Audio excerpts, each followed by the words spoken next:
অমর একুশে বইমেলার দ্বিতীয় দিন আজ গতকাল বিকেলে মেলার উদ্বোধন করেন অন্তর্বর্তী সরকার প্রধান উপদেষ্টা ডক্টর মোহাম্মদ ইউনূস। এবার বইমেলায় মোট ৭০৮টি প্রকাশনা প্রতিষ্ঠান অংশ নিয়েছে। বাড়ানো হয়েছে স্টলের সংখ্যাও। বাংলা একাডেমি প্রাঙ্গণে ৯৯টি আর সোহরাওয়ার্দী উদ্যানে অংশ নেয় ৬০৯টি স্টল। প্রতিদিন বেলা ৩টা থেকে রাত ৯টা পর্যন্ত মেলা প্রাঙ্গণ খোলা থাকবে।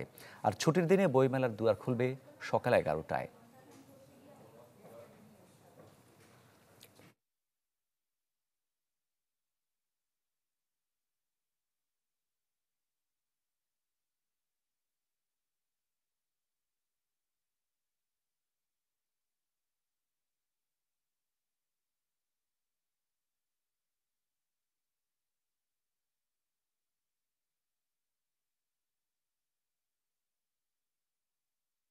একনল হ্যান্ড ওয়াশ ১০০% প্যারাবেন ফ্রি, তাই নিরাপদ হাতের জন্য আস্থা রাখুন